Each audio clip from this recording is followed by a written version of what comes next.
go home from work on a night time knowing that I've made a difference to the patient's journey. I enjoy my job, I enjoy the people that I work with, and I enjoy the crews that we get to liaise with, and the patients are actually really nice, as much as some people might not think that.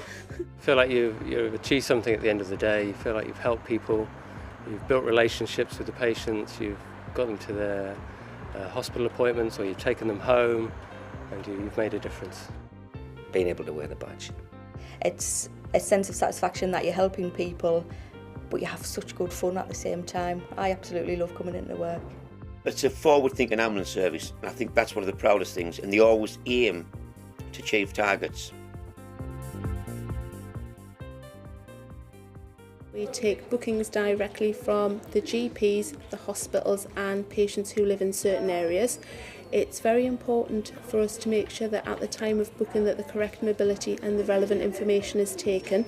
If we don't take this, then obviously that can have a knock-on effect with the crews that we send out for the work. A lot of the time, a lot of our Northumberland patients are older. If they do struggle with any of the problems when we're asking various questions, a lot of the time we will actually just ring the hospital just to confirm exactly what the patient's booked in for, and then obviously we just give a courtesy call back to the patient to say everything has been booked in for you. The plan consists of where we've got our registration work done. All the details are on, we do double checks, make sure things are correct, check our resources with supervisors and make sure that the plan can go ahead without any faults. We always look forward to having a straight run without any problems, but we know there are special needs and special purposes that the plan has to be looked into. We look at it across the trust, we look at about 4,000 journeys a day.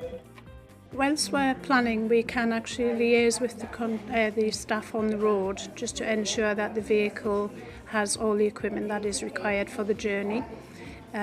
They also have knowledge of regular travelling patients, which can be of assistance to us to make that journey run smooth.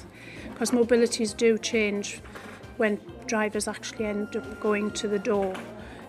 Patients need special needs which haven't been noted.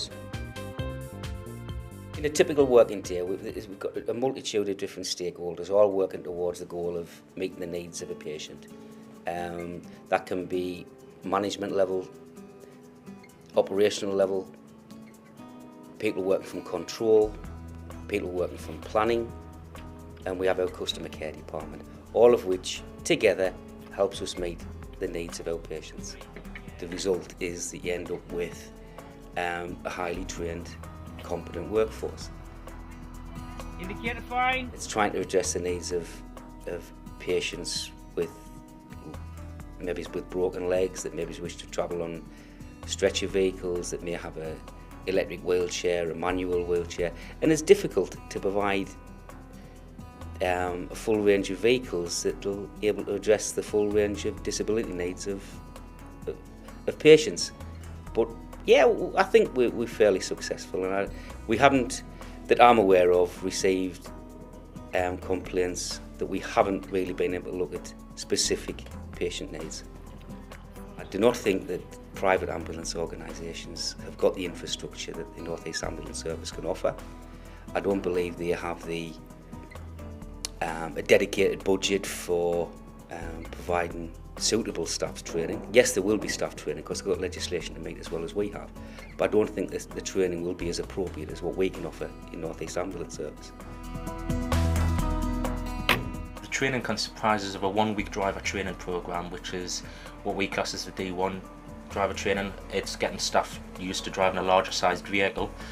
We have a week of manual handling training and how to manage patients and move people in the appropriate ways and in the right situations. We also have a week's training of clinical background, which is essentially how to manage people in various medical scenarios, looking after people with cardiac conditions, AED, which is the automated external defibrillator. So if one of the patients is looking enough to have a bad turn, the crews can manage them until a more qualified clinician gets there. Oxygen therapy, and really how to look after these people and focus for the needs of the patient.